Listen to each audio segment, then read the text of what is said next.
as our speaker this evening, Dr. Russell Moore, has been heralded across the United States and beyond through profiles in such publications as the New York Times, the Washington Post, Time Magazine, and the New Yorker. Named in 2017 to Politico magazine's list of top 50 influence makers in Washington, D.C., he perhaps received that recognition in part because of qualities the Wall Street Journal has described in him. Vigorous, cheerful, and fiercely articulate, they write. Dr. Moore's books include The Courage to Stand, Facing Your Fear Without Losing Your Soul, The Storm-Tossed Family, How the Cross Reshapes the Home, Onward, Engaging the Culture Without Losing the Gospel, and Adopted for Life, the priority of adoption for Christian families and churches. An ordained Baptist minister, he served previously as president of the Southern Baptist Convention's Ethics and Religious Liberty Commission, and before that as chief academic officer and dean of the Southern Baptist Theological Seminary, where he taught theology and ethics. He's been a fellow at the University of Chicago's Institute of Politics. He serves on the board of the Becket Fund for Religious Liberty and a senior fellow with the Trinity Forum in Washington, D.C. In August of last year, Dr. Moore was named editor-in-chief of Christianity Today, the flagship magazine of evangelical Christians. Founded in 1956 by Billy Graham, Christianity Today's vision, as Graham put it, was to plant the evangelical flag in the middle of the road, taking the conservative theological position but a definite liberal approach to social problems. CT's readership and reach are extraordinary. Over 100,000 print subscribers, over 500,000 email subscribers, 2 million monthly podcast downloads, and outreach to over 4.5 million Christian leaders each month. We're grateful, Russell, for your editorial direction of this significant resource for reflection and understanding and gospel witness and faithfulness in the light of Christ and the life of the church. We invite you now to come on up and share an altar call for evangelical America. Uneasy consciences face an uncertain future. And colleagues, please join me in welcoming Dr. Russell Moore.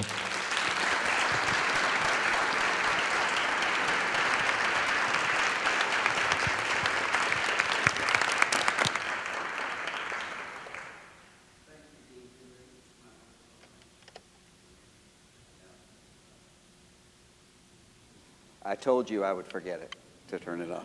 It's an honor to be here for the Schmelkopf Lectures and to be here at Baylor University and to see all of the things that God is doing here. It's an encouragement even just in the hour or two that I've been with you. I'd like to begin by reading a passage of Scripture that initially seems really dark and bleak, but as I hope we will see as we go through, turns out not to be as bleak as it seems. And that's in 1 Kings chapter 12, starting with verse 25. Then Jeroboam built Shechem in the hill country of Ephraim and lived there.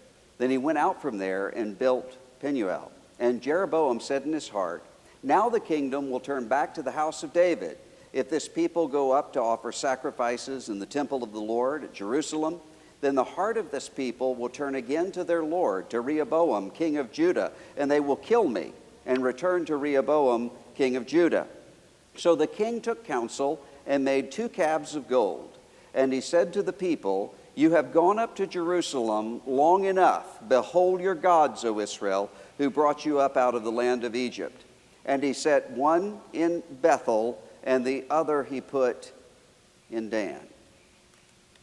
A lot of people grew up with a liturgical calendar ordering their years and their lives. I grew up between altar calls.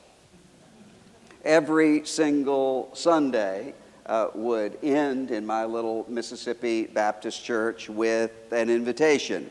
One of 3 or 4 hymns that would always be chosen, every head bowed, every eye closed, no one looking around.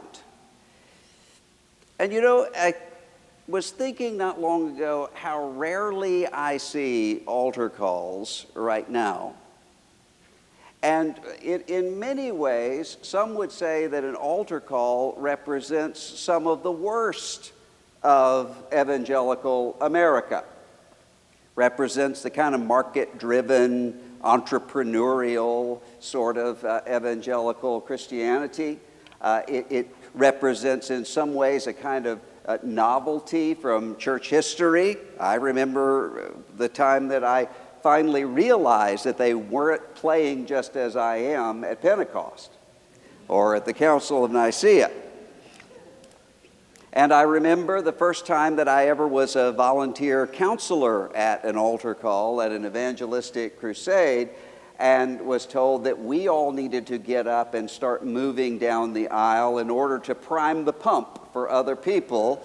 And seeing behind the veil of that was as disillusioning as hearing that my grandparents had been paid to love me or something like that. Some people would say, well, the altar call really represents the emotional nature of evangelical Christianity, and that can be easily manipulated. All of that's true. And yet, every single week, I was reminded that I'm a sinner. Every single week, I was reminded that I'm redeemed by the grace of God. Every single week, I was reminded that the invitation was to every person to be reconciled to God and with each other. And almost every single week, someone went down to the steps of that church to pray. And usually what would happen is that someone else would slip out and go and just put a hand on that person, and then others would gather around. And the altar call in those moments became something not just holy, but life-defining.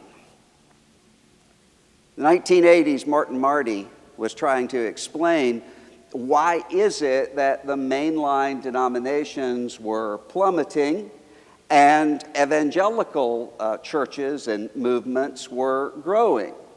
And he said, well, there are many reasons that people would give for that. Some of them would be that there's more clarity and authority in more conservative churches, and that there's something that is more attractive to people who are seeking certainty to hear the Bible says than the Episcopal Church welcomes you, or whatever the message is from the church. But Marty said that's not really what it is. He said instead it is that in evangelical churches there is a sense of crisis, a sense of the possibility and the opportunity of turning, of having a new creation, of having a new life, that people have a natural longing for, which Marty said he believes was put there by God. That's an altar call. And I wonder if we are not at an altar call moment right now in American culture and within the American church. Are we in a moment of crisis? And if so, what's the end result of that crisis? In the text that I read some moments ago, we have the account of a king deciding that he has a political problem, which is that his people will go to Jerusalem, to the place where the temple is, where God's presence is, in order to worship.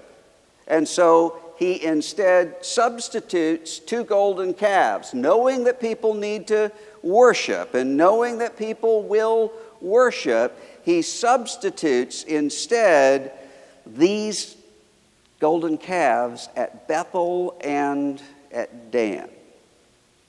Now, I think about these golden calves often, because I think of what the missiologist Leslie Newbigin said many years ago, when he said, a confusion of a particular and fallible set of political and moral judgments with the cause of Jesus Christ is more dangerous than the open rejection of the claim of Christ in Islam.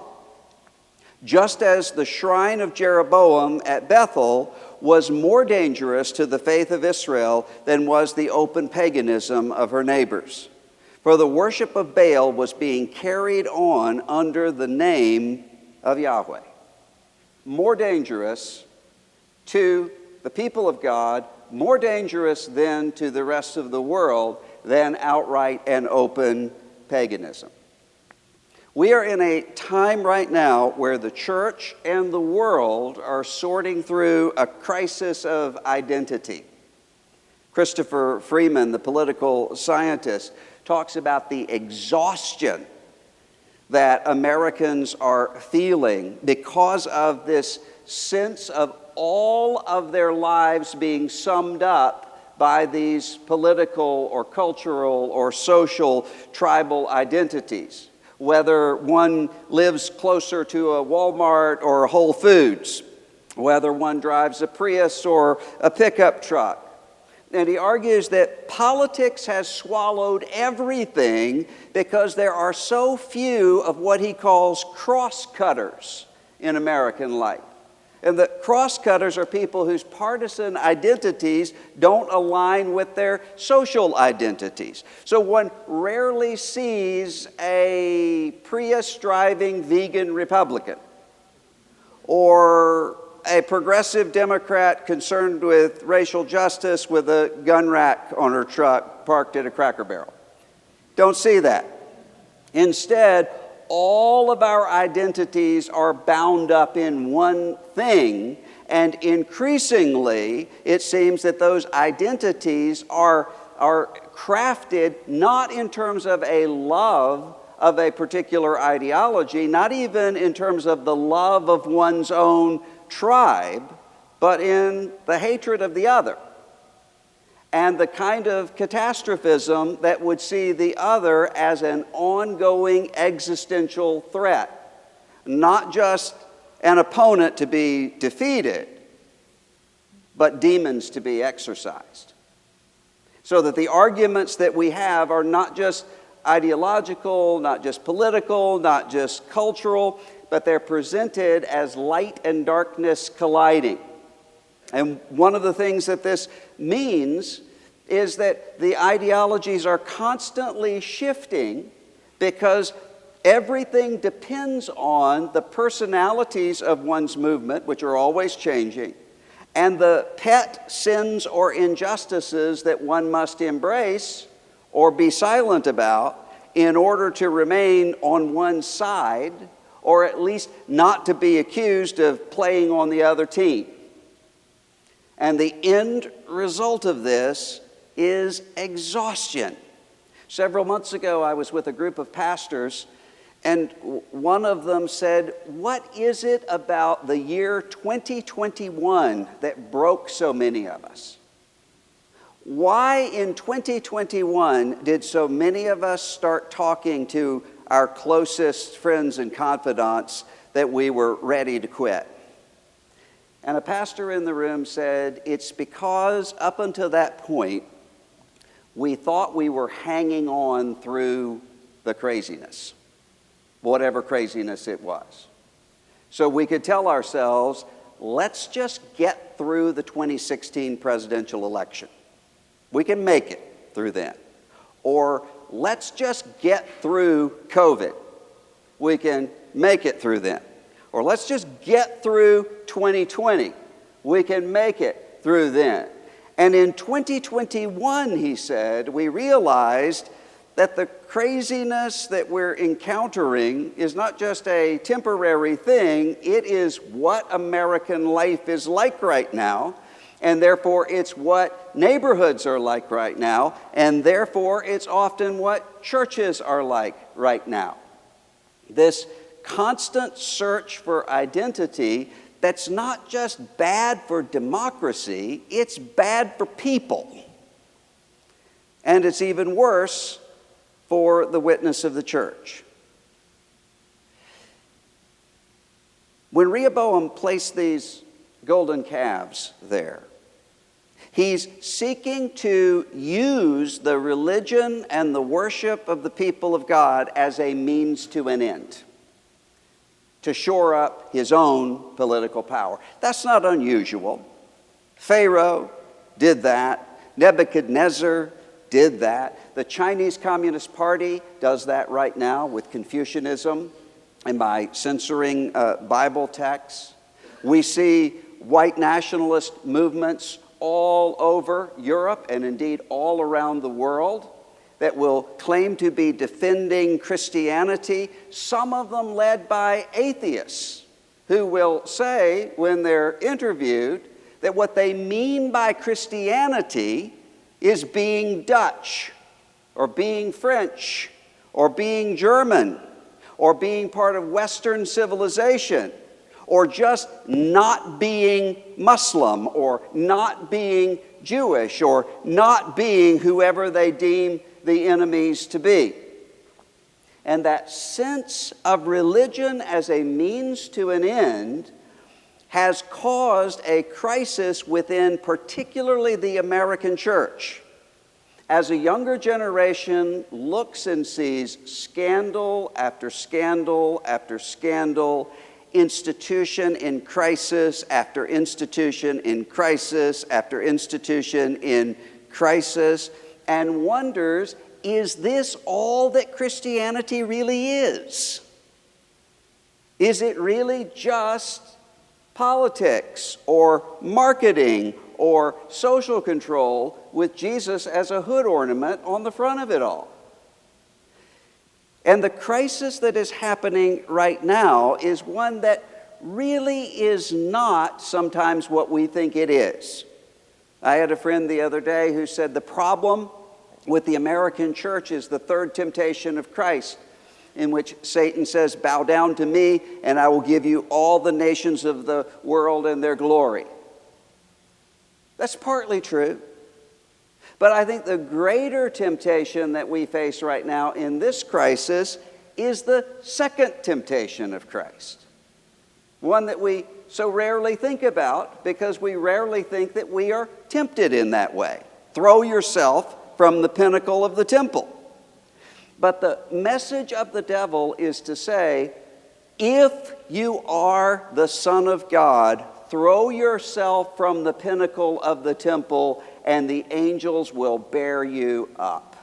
The temptation is to have a test and a verifiable sign, a vindication of one's rightness and of one's belonging that can be seen and visually verified.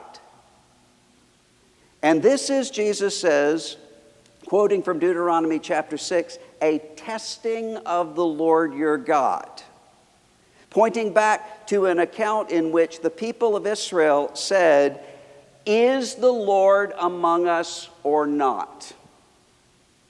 A kind of frantic lizard brain Christianity seems to fit well with the moment because we live in a frantic lizard brain society in which social media, for instance, has figured out through the algorithms that we will not linger on things that prompt us to awe or wonder.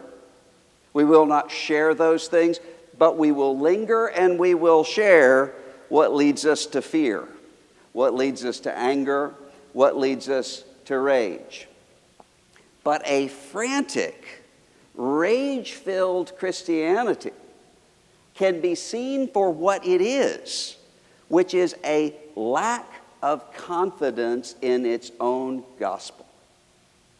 How strikingly different that sense of perpetual existential threat is from the tranquility with which Jesus approached Pilate and approached the crowds.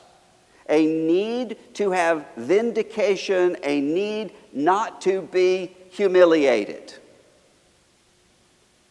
To see to it that the people who look down on you are put in their place. And what happens in that clamor for identity is often then a crisis of authority. We're at a time where often we're simply choosing which kind of cynic we will be. There's a kind of cynicism that says, this is where the herd is going, therefore I'm just going to adjust to it and say what I need to say and do what I need to do. And there's a kind of cynicism that says, in order to protect myself from being hurt, I'm just going to numb myself, or I'm just going to walk away from everything. I'm going to find myself shoring up and protecting that sense of vulnerability. The cynicism that we face right now is so completely different from the kind of authority that we see in the voice of Jesus Christ, which is not power.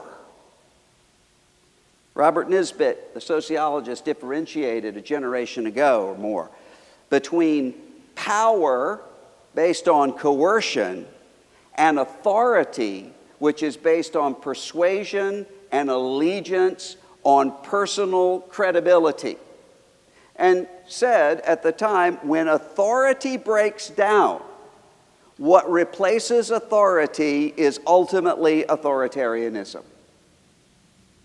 People who find themselves without an authority, something credible to hear, something credible to believe, will find a movement strong enough to protect them. Will find a pastor with enough certainty to rule them. That is quite different from the cross-shaped authority of Jesus. And we see the difference happening right now when how often I am told by pastors that they will parenthetically say in a sermon, love your enemies, pray for those who persecute you. If someone strikes you on the cheek, turn the other cheek. To have after the service someone say, where did you get those liberal talking points? And when the pastor says, these aren't talking points at all, I'm quoting Jesus Christ, the response is not, I need to spend more time in Sunday school. The response instead is, yes, but that worked then, it doesn't work now. Or that works in a neutral culture, it doesn't work in a hostile culture. As though Jesus delivered the Sermon on the Mount in Mayberry. A Roman Empire that says we can crucify you is a hostile culture. And yet Jesus had enough confidence in the gospel of the kingdom he was bringing in order to bear witness to that. In order to say there's something here more than just bread and loaves. There's something here more than just who's going to be king over this principality or that principality. Instead, there was something here that was real. As a 15-year-old, I went through my own crisis, I've talked about before, of looking around at Bible Belt Christianity and wondering, is this real? And thankfully, having read the Chronicles of Narnia so many times as a young child that I could recognize the name C.S. Lewis on the spine of Mere Christianity and take it home to read it, not responding to the arguments because my problem wasn't intellectual, but responding to the fact that someone wasn't trying to market to me, wasn't trying to mobilize me, was instead bearing witness to something that is true and good and beautiful and deep and real and filled with awe and filled with longing.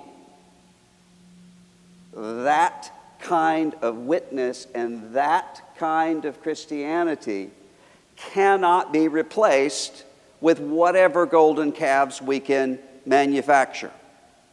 And the loss of that, or the seeming eclipse of that, is leading to the kind of crisis where I almost never hear young people who are wanting to walk away from the church giving me the same reasons they would have given when I first went into ministry. At that point, it was usually, I can't believe in the supernatural. Or, I think the moral standards of the church are too strict.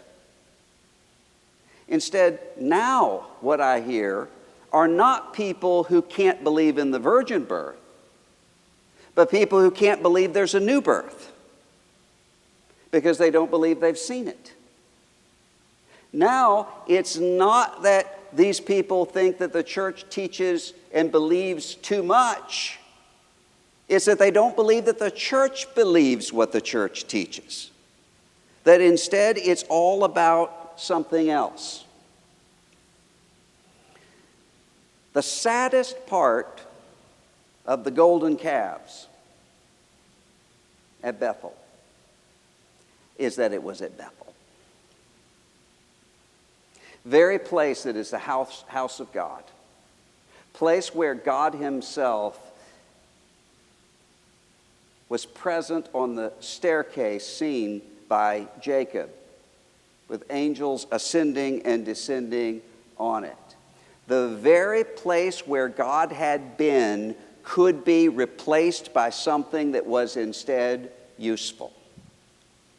That's the bad news. The good news is a house of God can be a house of God again. This very text goes on to say there'll be a Josiah who will emerge, who will return us to what is real and what is authentic. But first, the calves must go. Often when we look at the crisis in evangelical America, people will say, "What do we do?" As though what we need is a strategy. What we need is a manifesto. What we need is a coalition. What we need is a roadmap. Instead, I would argue that what genuine revival requires is not strategy, but is instead that first step of bafflement. It is instead to actually see and to know the disillusion in a way that ultimately is good news as idols begin to fall. I was, during the pandemic, doing a little Instagram live with people just to give myself something to keep my mind off of lockdown, those beginning months, and was taking out books and talking about, here's why you should read this or here's why you should read that. And I was going through the books of C.S. Lewis, and I could flip through them and see all the places that I'd highlighted and all the things that I'd written. But in one collection, The Weight of Glory, I noticed there was one essay where I hadn't highlighted anything. I hadn't written anything. And it was the essay, Learning in Wartime. And I realized probably the reason I never interacted with that essay is because I always saw it as a historical artifact.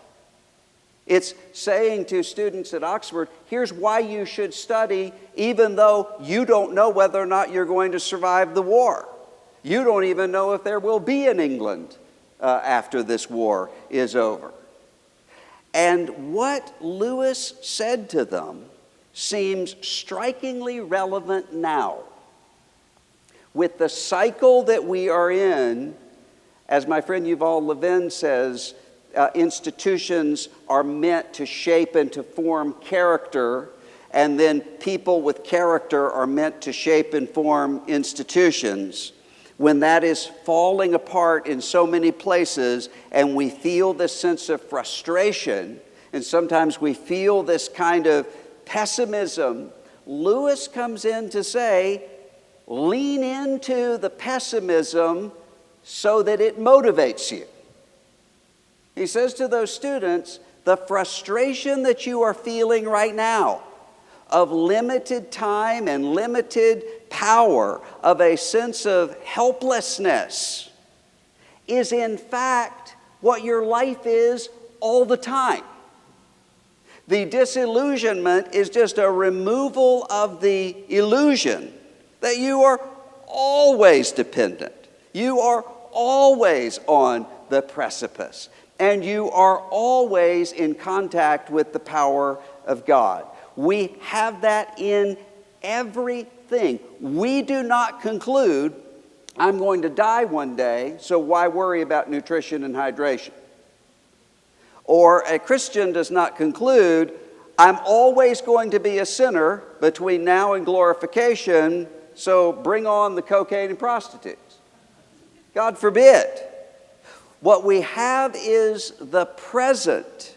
And Lewis says you can be faithful for the moment and have the right kind of disillusionment so that the death of illusions can reshape us into the people who know how to weep, who know how to groan, who know how to point to a different sort of kingdom.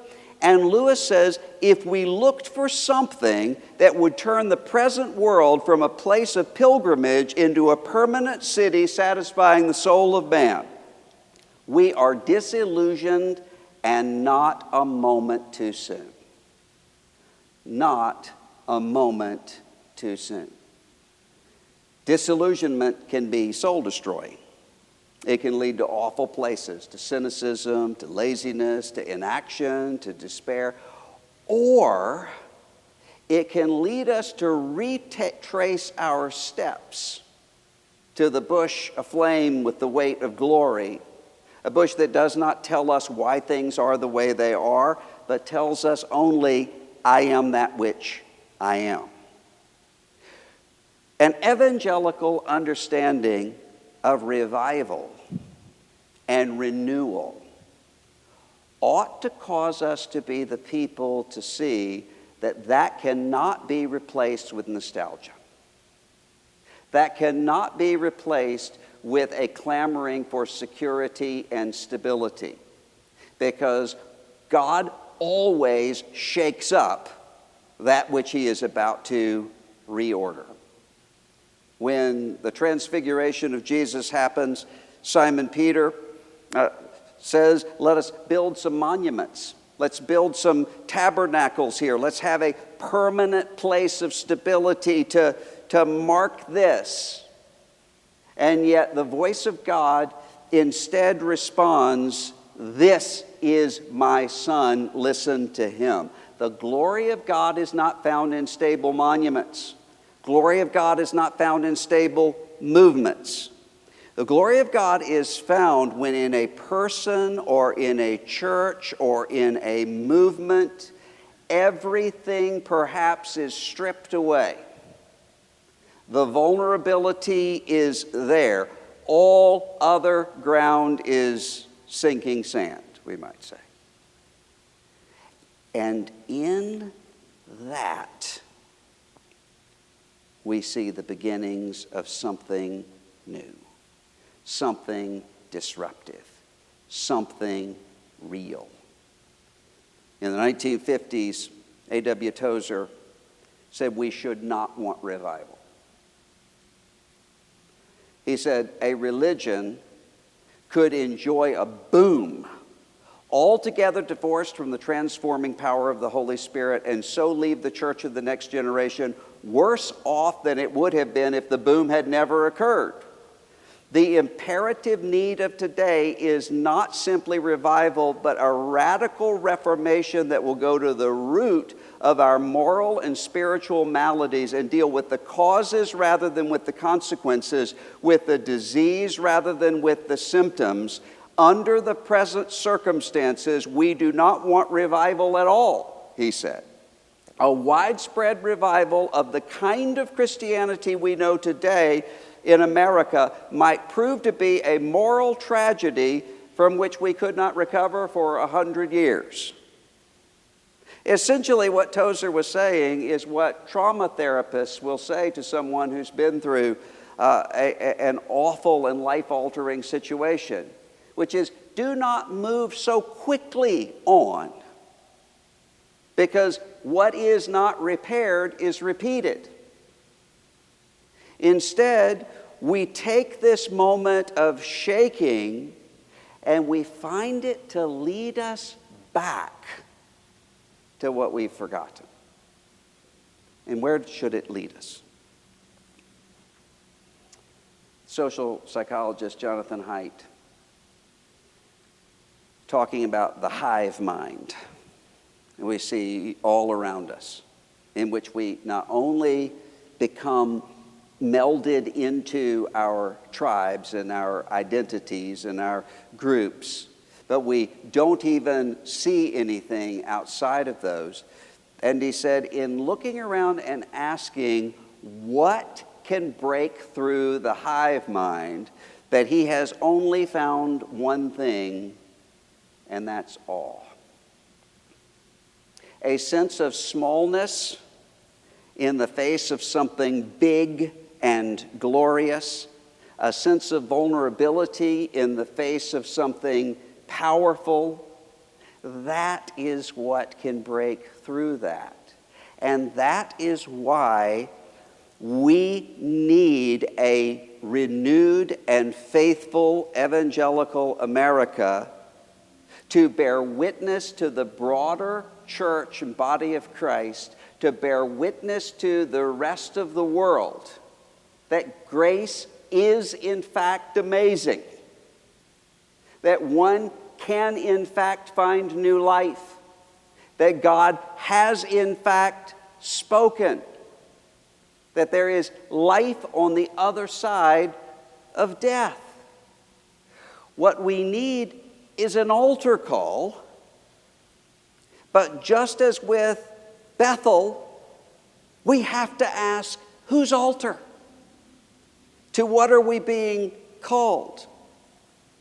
But that sense of crisis can lead us to hear a different kind of voice. It can lead us to the call to have a new start, and the brokenness can actually lead to new communities of people who never even knew they were allies, who may even find that they love each other. The crisis is not necessarily bad. And the pressing matter before us is not an action item, but a prayer request. Make evangelicalism born again. Thank you.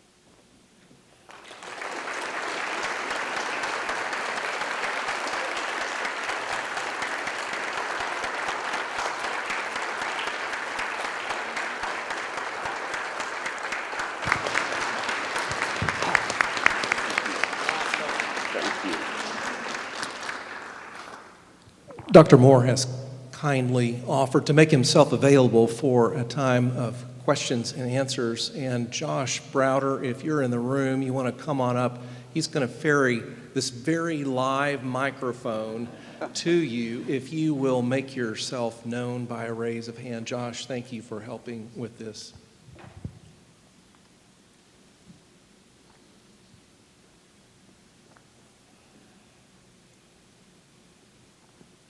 First person is always the longest to go, so just go ahead and not be the second person.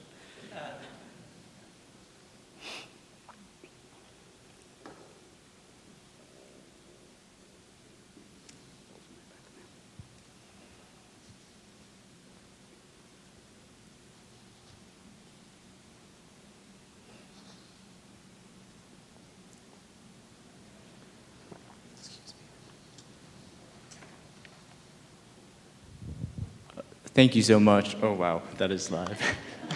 Thank you so much for speaking, Dr. Moore. I normally listen to you at 2 times speed, so it's really interesting to hear you live, not in podcast form. I don't mean to be critical, so please don't take it in any way like that. But I guess the question is, like, I feel like most of the people who would attend something like this, they come and hear you speak, sort of know about these issues. And a lot of the criticism of evangelicals who take your position, who take probably our position, is that, oh, we're the elite, right? Like, we don't get it. We're not the ones suffering. David French went to the New York Times. We're just getting new positions or recurring favor among like a sort of liberal class, right? What is sort of your response, or how would you respond to criticisms like that? Well, what I would say is that in almost every situation going back to the book of Acts, we see mobs that turn out to be driven by anti-elitist elites. And that is the moment that we find ourselves in right now, in which appealing to anger, fear, nostalgia actually benefits some people in terms of propping up both appetite and power. You need people who are willing to say there's a longer term involved here. And we're actually dealing with a situation that, if we really believe in eternity, means that external conformity is not enough. That values reformation is not enough. And that's where change comes through, is with people who recognize and see that. But the idea that somehow holding to the need for a personal new birth and for an authentic Christianity is elite,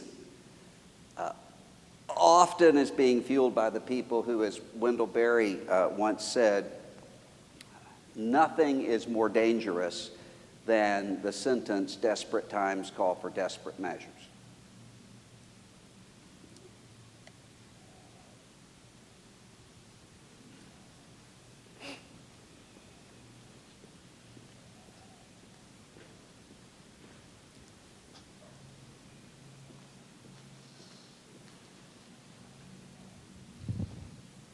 Thank you, Dr. Moore, for being here.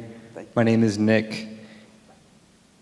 I really enjoyed your talking about the second temptation.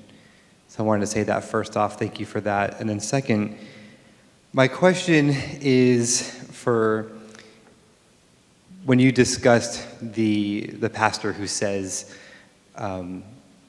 forgive your enemies, and the church member had that negative response. My question is, how do pastors, especially in this climate, go about changing the culture without coming right out and attacking it head on? I'm a big fan of Eugene Peterson, who says if you do that, you're going to push it down in further. You need to pull the nail out kind of implicitly. So just wondering if you had any kind of practical advice for pastors in the room who might be seeing the same problems and wondering, how in the world do I get there? Sometimes that's the case, that you should not take something directly on, and sometimes it's the case that you should. I mean, one of the things that's so striking about Jesus in the Gospels is that he's not responding in a predictable, trackable way. There are times when Jesus directly takes something on.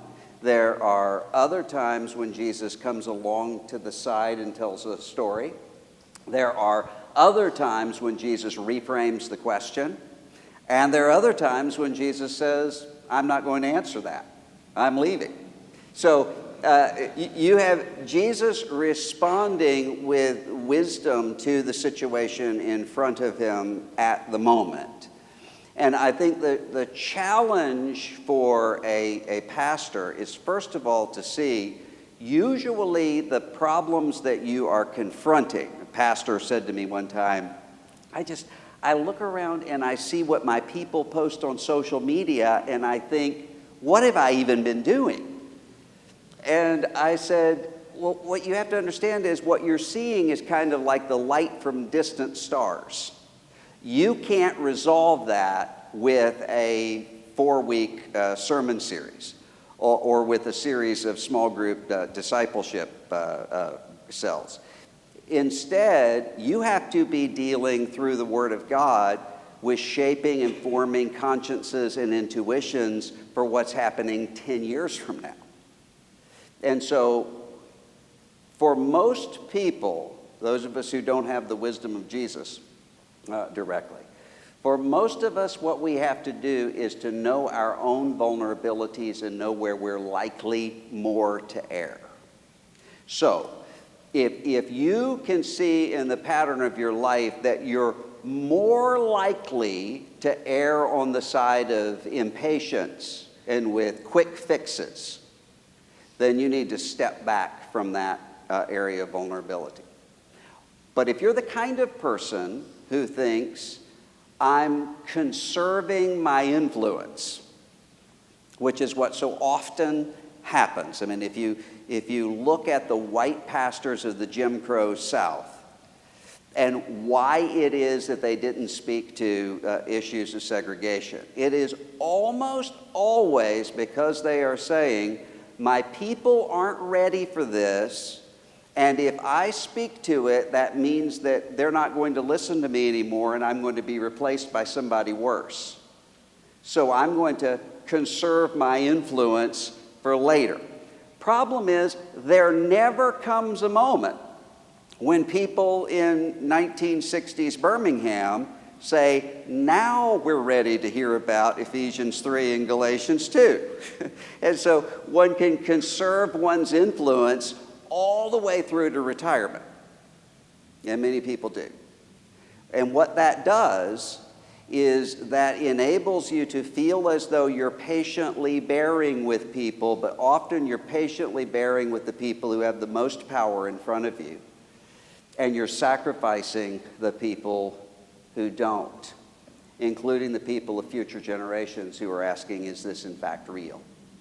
So when Paul says, the reason I confronted Peter when he wouldn't sit with the Gentiles, and the reason why I confronted the false teachers in the Galatian church, is so that the gospel would be preserved for you. There are people who aren't here now, but who need to hear that. So ask yourself, it's kind of like, sometimes I'll have young people who will say, I'm trying to figure out whether or not I ought to go into politics. And what I'll usually say is, okay, are you the kind of person who was always student government president? Are you the kind of person who is always at boy state or girl state? Are you the kind of person who is keeping up with all of the primary elections and is gaming out who's going to be the running mate for all of the various nominees? If so, don't run for office. Because you're going to be the kind of person who will see the loss of an election as an existential threat. When in reality, what we need are competent, gifted people who are willing to live through the loss of an election if need be. So look at your life and see where your vulnerabilities are and err on the side of shoring that up. And you're going to get it wrong sometimes. We all do.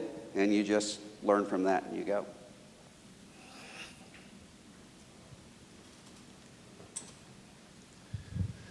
Thanks very much. Social movements are messy things. And when you have one sort of central thrust, there are a lot of people who come alongside a central movement who are perhaps unseemly or undesirable, where you've got, say, a respectable center intellectually, but then you would have lots of bad actors who would take advantage of the respectable center for lots of bad reasons. I'm curious, when we think about the evangelical witness and what's happened with respect to Trump, what you said about elites who are using their elite position to defend a sort of populist standpoint, it seems like one of the things they're trying to do is provide a kind of respectability to a community that's been alienated. So my question is, how do you think we can or should incorporate movements of people who feel alienated without emboldening the worst opinions or ideas that often come along with alienated communities? Well, I think that the primary way is by asking what is alienation and why are we experiencing it? And why is it that we have ended up in a situation in which we are simultaneously crowded together and isolated from one another? And I think that the simple answer to that is not a simple answer, because it's people rarely are in a moment changing their minds and walking away from something that is bad. Usually what happens is they have a kind of connection, they have an imagination of a way that something could be different, and then often, sometimes in a time of great crisis, they then are able to turn. This doesn't happen suddenly. It happens over time, which is one of the reasons why so often I will have young adult Christians who will say, I don't know what to do with my mom and dad. They've become sucked into conspiracy theories, and that's all they want to talk about. What's encouraging to me is that in almost no case do those young Christians say, I don't want to be around my mom and dad.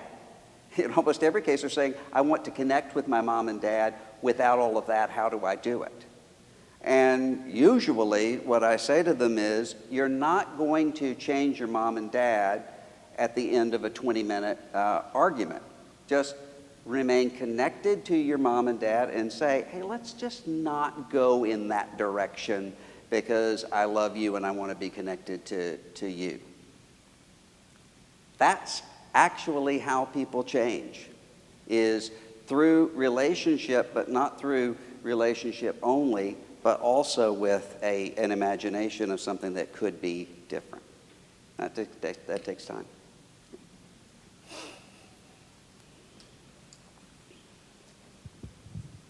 I just want to begin by saying that I love evangelicals, that some of my best friends are evangelicals. I share many of the trappings and particularly the theological commitments of evangelicals. Mm-hmm. And yet, alongside a number of my black brothers and sisters, we don't refer to ourselves as evangelicals, particularly because of the ways that it's been both racialized and politicized, particularly recently. Yeah. How can we build the kind of partnerships that we necessarily must between gospel-believing people, given the very particulars of this moment? And I'm thinking particularly about the politicizing and racializing of the term evangelical. Yeah, I share the frustration with the word evangelical, which actually is not often used by anybody except as a way of trying to group this very amorphous thing together. And that's one of the reasons why you have so many conflicting definitions. Most people, if you say, what are you religiously, are going to say, I'm a Christian, or I'm a Methodist, or whatever. But evangelical is a category there. I would love to find something to replace it, and I haven't, because it's meant to be shorthand. Now the shorthand has to be explained. But I'm not willing to yield a good biblically rooted word simply because of the way that it's being misused.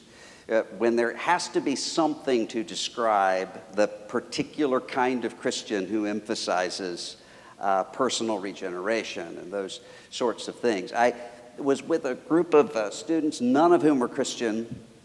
I don't think any of them were Christian, at University of Chicago, and I had Tim Keller come in with me.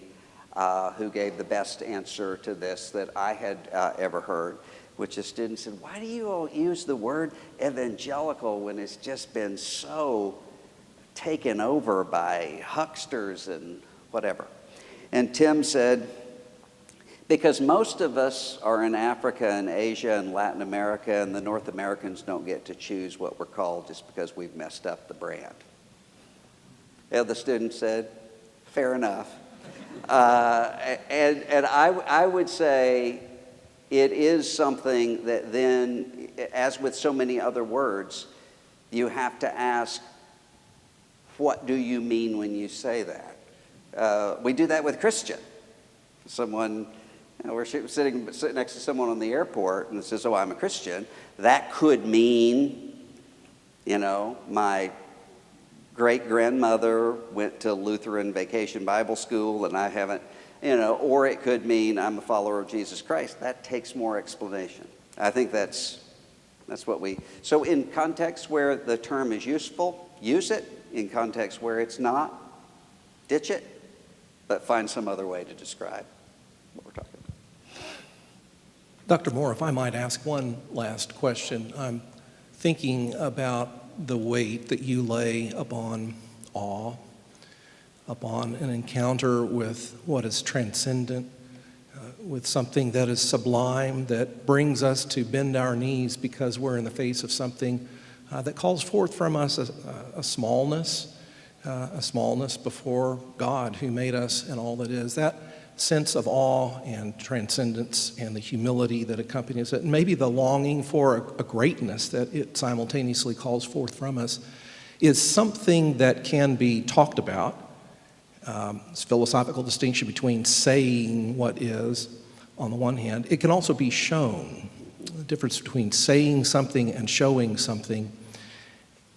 In thinking about the connection between the moral life and moral vision, between ethics and culture, I wonder if you might comment briefly on the place of art, music, literature, film, all these works of human creativity, which, borne along by the ability, the gift, the disciplines of those who learn the crafts of those things, might be not something merely useful, but might itself be an invitation to participate in the greatness that helps people catch a glimpse of God, the sublime.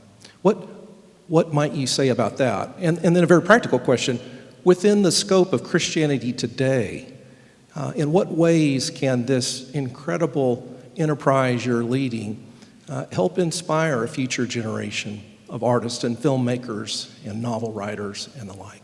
Well, that's a very good question, because I was just talking maybe 3 days ago with an atheist friend, very smart atheist friend, who dismisses every argument for the existence of God. And every time something crazy and Christian happens in the news, which is, more often than I would like, he sends a meme, atheism is freedom, and just sort of says, the material is all that exists. And the other day we were talking about this quite a bit, and he said, I believe that the only thing that exists is the material, except when I'm listening to music. And there's something there that I can't just rationally categorize.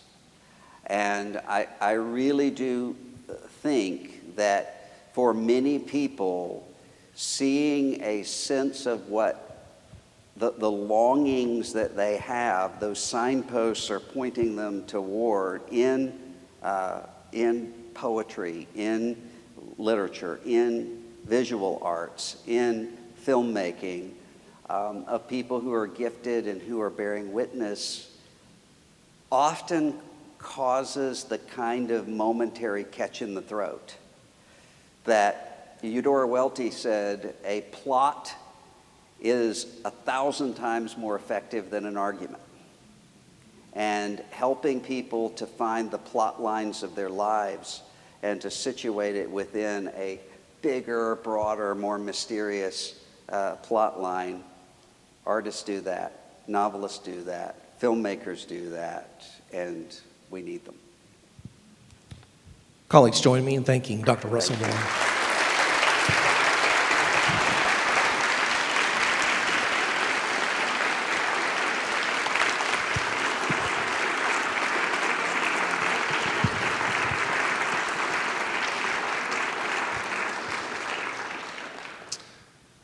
Before we part ways this evening, I want to express a personal word of gratitude to our dear friends, Don and Judy Schmeltikoff.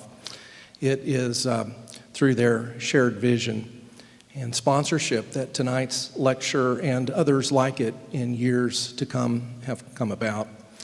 Don and Judy, many of you know personally and well. They invested themselves in Baylor's work and continue to do so now for over 30 years, as noted in the brief bio at the end of your program. As provost, Don reminds me he personally interviewed me in 2001 when I came as a trailing spouse on the heels of my superior wife to Baylor.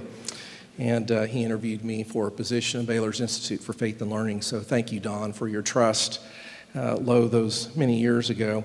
It was under Don's leadership that a study, I believe, led by Wallace Daniel, resulted in the creation of the Honors College, in which I found a home and now a place of service. Through subsequent years, Don and Judy have continued to cheer on every success of Baylor, and we are grateful for that.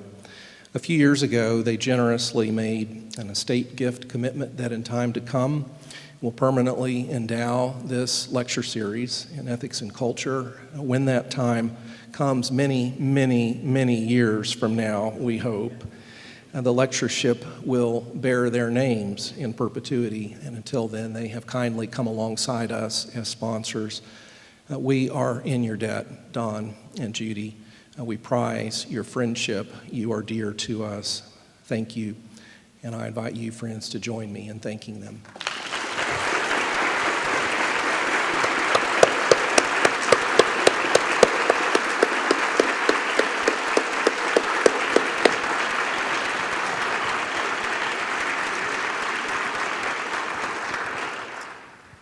That concludes this evening's program. You're welcome to linger and enjoy another cup of coffee and conversation with each other. Thank you, friends.